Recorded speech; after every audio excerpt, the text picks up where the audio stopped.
Hi guys, hello, Sanbonani. My name is Tato Kumalo. Welcome to my channel. Welcome back to my channel. If you're new here, thank you so much for taking the risk and clicking on this video. If you are returning, thank you so much for your support. I see you and I really appreciate it. You guys, there's been a gentleman there by TikTok who is fighting for the rights of middle class content creators. He is fighting for our rights. So, this guy has basically noted that middle class content creators, get very low views, very low engagement on their videos as well, or on their content. So he's basically trying to break down video upon video, clip upon clip about what is happening. Why are people not supporting middle class content? And he makes the argument that when you present like struggle or poverty content, like more puma, when you get out of your house or get out of your apartment, there must be dust.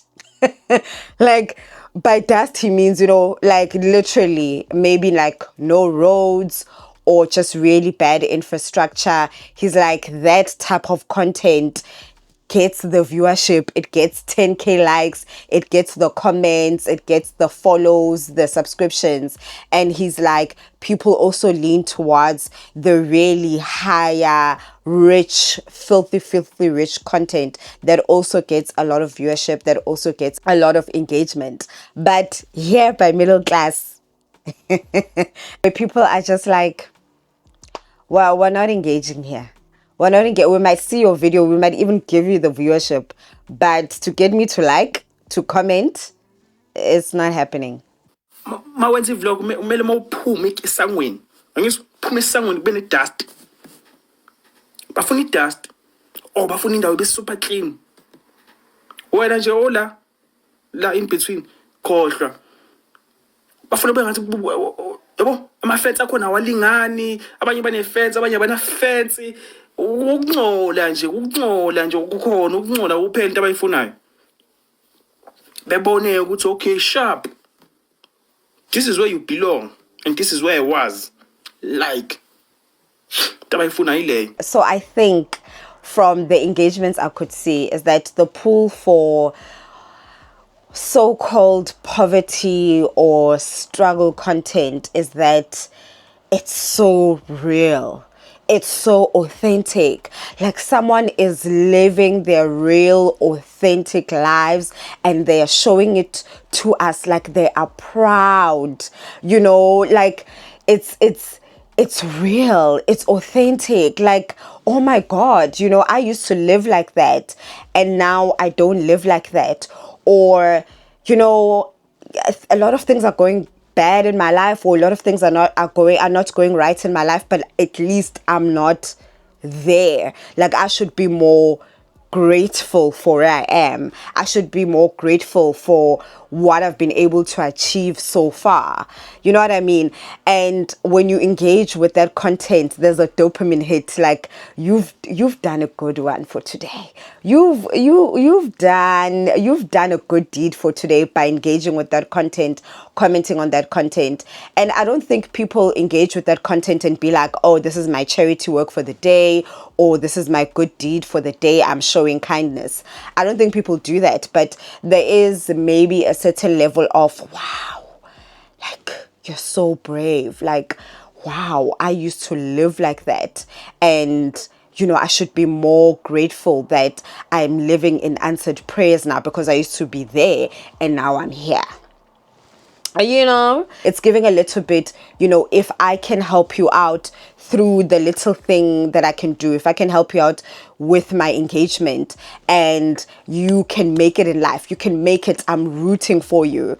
Now, there is an argument and people have said that once, if you started with so-called struggle content or poverty related content and you start moving up in life, maybe you get a lot of brand deals, or you get a 9-to-5, you get a job and you start, maybe let's assume you buy a car or now you move out of home and you live in an apartment, a really nice apartment, the engagement does reduce. So there is a little bit of that contradictory situation. But let me tell you, while you're still so-called down and out, people will motivate you, they will encourage you, they will engage with you, and they've done their good deed for the day. Okay, so that's the argument for why people really like the poverty type of or struggle type of content. And then there's also an argument about why people engage a lot with the really, really, really, really rich type of content, because it's fascinating. It's really fascinating. It's aspirational. It's like, oh, is that how other people live? Like, you can just decide on a random Tuesday to spend 2,500 pounds on a bag because you need it in your collection, like you need a never full bag in your collection, and you just randomly have the money to spend on it on a random Wednesday. Like, it's not even month end. Like, people actually live like this. You know, it's very, very aspirational, and so it makes sense why the engagement will be high, because it's either you might not want that exact same life, but you might want what it feels like to have so-called financial freedom, what it feels like to have so-called time, you know, because most of the time those people don't seem like they work a 9 to 5. So it's a very aspirational, you know. So I can get the pull of why there's so much engagement with that content. And then you have us, middle class content. I am smack bam part of the middle class content creators. And yes, there are levels to middle class. We know there are levels to middle class. Okay, middle class is not the same. There's the so-called middle class, but you are a retrenchment away from poverty. You are illness away from poverty. You know what I mean? There's the middle class, but you can't really afford a vacation. So there are levels to middle class. I get that. But I think people get the general idea by what it means to be middle class. I am smack bam part of middle class content creators. And let me tell you, it's so painful. Iyangihlupha egazini lento ukuyisho, because I am scraping. You see, YouTube has given us a KPI of 1,000 watch hour, or of 1,000 subscribers. Let's not even talk about the watch hours. Let's just talk about the subscribers. They've given us the KPI of 1,000 subscribers. I am scraping. I scraped from 100 to 200 to 300, scraping to get to 500 before the end of the year. So it hurts me to have to say this. But truth be told, because I've been thinking about this ever since I saw that guy's videos, and the truth of the matter is that middle class content, iyabora.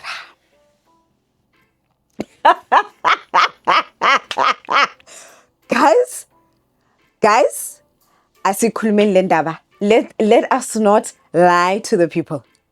Middle class content is boring. Iyabora. I do not know how many ways to say it is boring, but it is boring. Let me break down to you easily.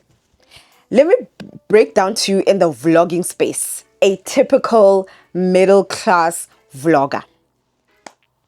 Okay, let's assume this is a weekly vlog. It could even be a couple of days, weekend vlog, but a vlog nonetheless. Okay, there will be a scene there, or a portion of the vlog in the bathroom. What am I doing in the bathroom? Is either I'm removing my makeup, or I'm doing my skincare routine. It could be my morning skincare routine. It could be my afternoon skincare routine. There might be a scene where I'm in the shower, putting on shower gel on my back, putting on my thighs, you know, just to be discreet. But there will be some going ons in the bathroom. Okay, there will be cooking. One meal of that vlog, one meal of that week, one meal of that few days you are spending with me, one meal of that weekend will be cooked in the vlog. There will be a cooking segment. There will be an unboxing of something, because middle class consumerism, hi, let me tell you, if there's no unboxing of something, there will definitely be a grocery haul, or there'll be both. Okay. There will be shopping and the grocery haul. Okay, there'll be that as well. There'll be definitely going to the gym. If it's a person who, you don't even have to be a fitness bunny, but if you're a person who does go to the gym, or you could be a person that exercises at home, there definitely will be that in the vlog. What else? What else? What else? Okay, then there'll be an outing. There will definitely also be an outing, and this outing will be eating out. Okay, somewhere there will be a restaurant, whether you're going there with your friends, whether it's a solo outing, but we'll definitely see that. Okay, we might even see a portion of, if you are working girly, like a 9 to 5 girly, we might just see you sitting down like on your laptop. We won't see what you're doing, but we'll have a segment of you sitting down on your laptop, or just getting ready for work, getting your morning coffee, and then sitting down, and then it cuts scene.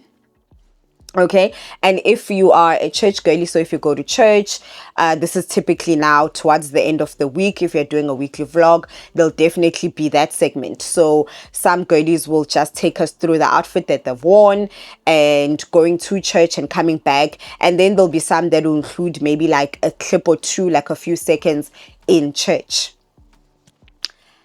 Those are your typical features of a vlog. Typical, like typical. There will be the different vlogs when it's a birthday, when it's a you are attending a function, or those kind of things. But on a typical, just a normal week, guys, please please that is how our vlogs look like.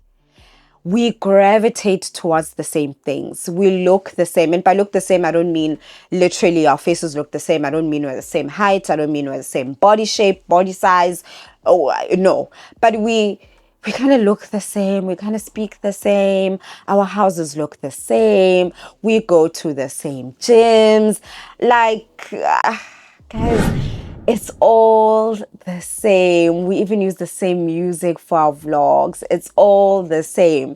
And you know what? I try to look at how you can distinguish yourself within the middle class content, because it is so saturated. I think the with TikTok, we're seeing more of your so-called poverty or struggle content, really, where people are just not afraid to be real or be themselves, or to show where they live or where they're coming from. I think TikTok really brought that to the front, and that's great.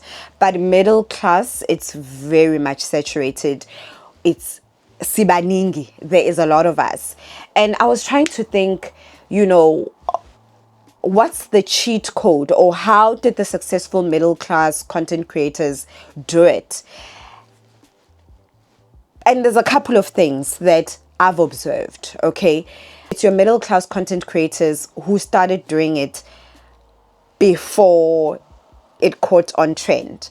So these are your people that were doing it 2018, 2019, way before then. I'm just picking the years before COVID, but the people who are doing it way before then, way before people even understood what vlogging was, the people who are doing it then, those are the people that gained traction because the market wasn't as saturated. Look at the people who also joined or started around COVID times. So 2020, 2021. This is the time I know for a fact, even with me, I started catching on to there's more to YouTube, so I'm just gonna specifically focus on YouTube. There's more to YouTube than what I use it for. So I used to use YouTube for learning. So if I want to learn about something and I want the video of it instead of just reading about it, then it will direct me to YouTube. Like I wouldn't even go to YouTube directly. I'd Google it, it directs me to YouTube. Or I'd go into YouTube directly for like music videos. But that was about it. I go in for that, I get out. I never used to sit on YouTube until COVID. When COVID happens, then I was like, oh, you're sitting on, because I was studying during COVID, so I was on YouTube a lot. And obviously, every now and then you get exposed to other people and you're like, oh, so there's content creators, there are vloggers and things like that, and you start watching. So that's how I started exploring the YouTube space. And I was like, maybe I should start a live while I'm studying or something, and I never did, and I regret it. That's on me, because I did think about it, but I didn't do it. That's on me. So I think people started consuming more content around COVID times. The other people or other group of middle class creators who have seen success would be the family orientated channels. So yes, it could just be the mom who's vlogging, but the kids feature a lot in the vlogs. Or the kids or the spouse, if there is a spouse, they feature a lot in the vlogs. So family related type of content does tend to also do well. Oh, and while we're on family related content, also, I wanna, like some of us who are struggling to push the views, let me tell you, if on my thumbnail I post a man there, whether that man is looking at the camera, but there's definitely a man there, or I'm holding the man's hand, oh, I'm telling you, and make that man someone from a different race. Make that man someone from a different race, especially this race, this one. Let me tell you, I will get a lot of views on that video, and chances of people subscribing are very, very high. Okay, this is why I also think sometimes you could have your own channel and maybe feature your spouse or your partner once, and you see how successful or how many views you garner from that video, and then it almost seems like a couple's channel, even though it's not. Or it seems like now your partner is on every clip, and that you might be doing that, living your life, yes, but sometimes I do think some of these seemingly couple related channels, it just maybe started as, I just showed my man once, but then it garnered traction and people were asking me more questions or wanted to see him more, that type of thing. And so I feature him more. But that wasn't my initial intention, because your audience will also guide you on what they want to see. Okay? Story times. You see, if you're a person with story times, sithanda izindaba. We like to be in people's business. We all say people must mind their own business, people must stay off other people's business. But the fact remains, we are curious about people's lives. We're curious about their experiences. And the more drama, the better. Like, girl, you went through that. You lived through that. No one could ever get that confession out of me. So I'm fascinated by that. So if you do a lot of story times, you will definitely see a lot of success on your channel. What else? I think other successful creators is obviously, this one is very obvious. And I'm focusing on the vlogging space because that's the one that struggles the most.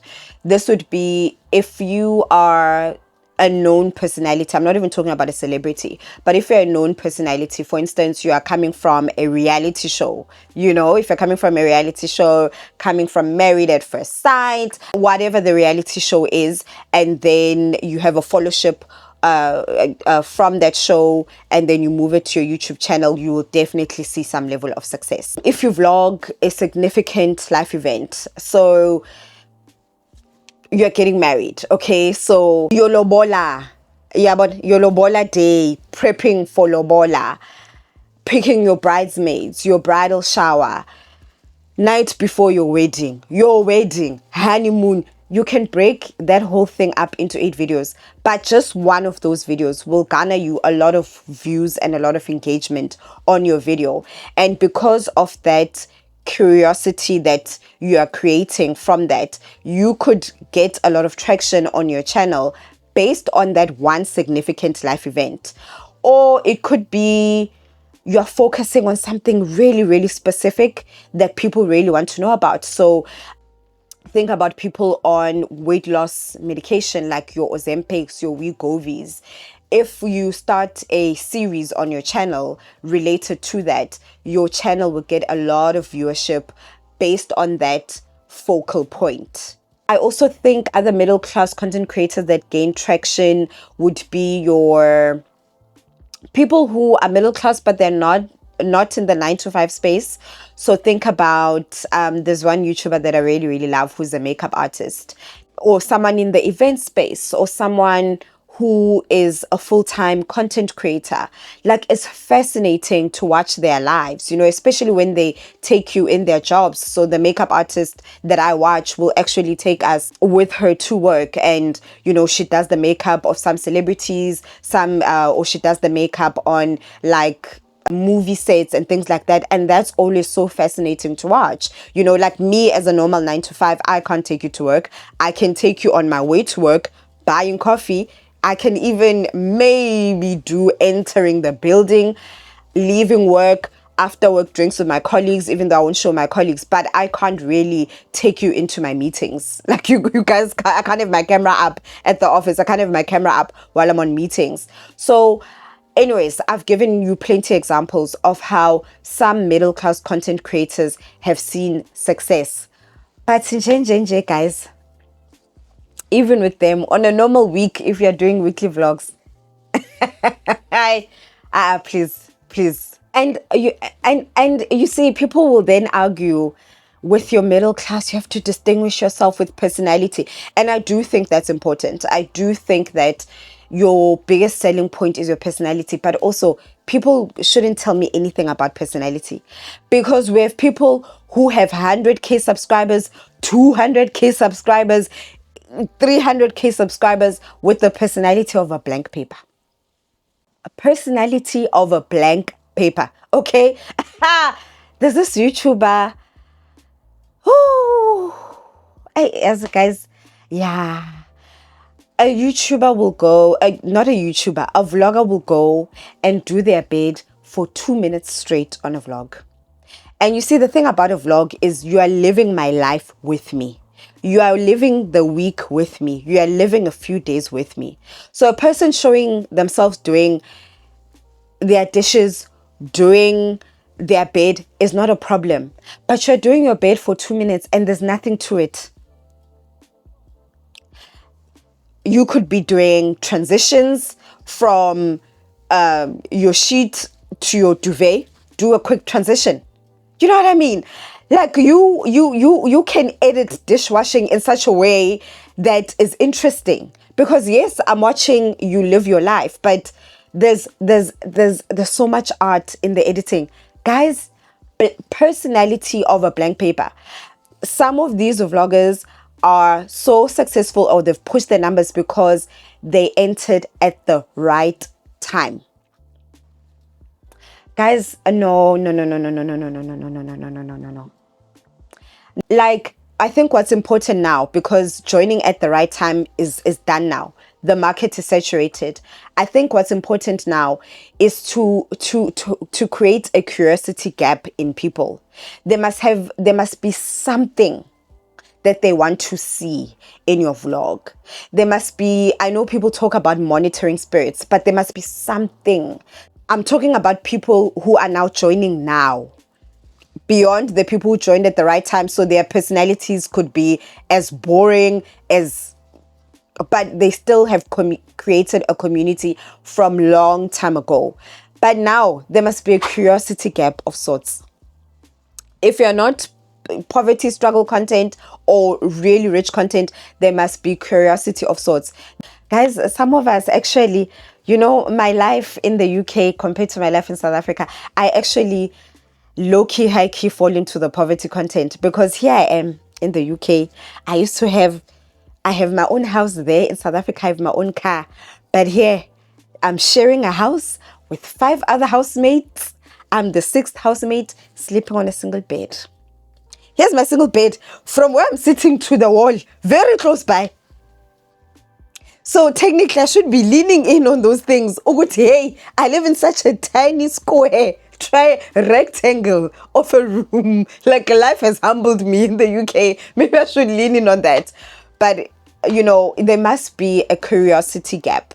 And sometimes those curiosity gaps might be so shallow. Like people are just focused on, are you going to lose the weight if your content is about you being on a weight loss drug? Like, you dating a man or just a man from a different race. Like, how's the relationship like? Like, how does he treat her? How do they talk to each other? Like, what's their engagement? While they're on camera, are we going to see him again? If you're a person who doesn't really show your partner a lot. So people must be fascinated. They must be curious, or they must be monitoring something. Like, that is just the reality of it. So I get it, bandlas. I get it. Our content is boring. Our content and there's no way around it. So I really get it. But you know what, there really is a way that you guys can support us, and we're not entitled. No one is entitled to it, but there's a way that people can support us. Like, when you see a video, just like the video. Like, it literally costs nothing. You can just like the video. You can comment on the video. So assuming you haven't watched the whole video, or you weren't really interested in anything, just put in an emoji, just put in a heart emoji, put in flowers, whatever the case is, just put in an emoji. That is engagement. That is doing something for my channel. That is doing something to get the video to be spread out or to be shared by the algorithm. Just let our videos play in the background. Okay, there must be some volume there, so let it play on low volume. Put it down, go take a shower while my video is playing. You know what I mean? Let it play out and engage with the video. There's a way you guys can support us. And I know this because I support my middle class content creators. I support my fellow people because I understand we're in the same struggle. I do the exact same. I just want to get to 1,000 subscribers. Like, I'm not even talking about the watch hours at this point. I just want to get to 1,000. Yo, it's tough. It is so tough. That KPI, that number, that 1,000, it's here. It's here. Yo. And you know what, guys? The thing is that we are trying. We really are trying. Like, I know with some of my, most of my vlogs, because the vlogging space is where we're struggling the most. Most of my vlogs, I try and make them theme based, like a spring bank holiday in the UK, walking 30,000 steps on one day. I do try and make them theme based. I try to do a lot of research on my music. Like, I make sure that my music is very important. So I look at the music for the vlog as a whole, but also making sure that each segment is also well represented by the music that I play, but that music also makes sense for the vlog as a whole. Guys, we try editing. Have you seen my editing clips for my cooking? Guys, we are trying. Please, guys, just engage with our content. Can you guys get me to 500 subscribers? That KPI will sit on your head. Yes, a lot of us, we're doing it for the love of it. We're doing it for our own memories, for our loved ones. But that KPI, guys, like, we're also human beings. Like, it will sit on your head. That YouTube studio will haunt you. So, guys, please support, guys. Just support us. Give us support. But nonetheless, I do get it. But with that being said, support middle class content creators. Middle class content matters. We need representation of the middle class on our screens, on our phones, on the content that we consume. Justice for middle class content.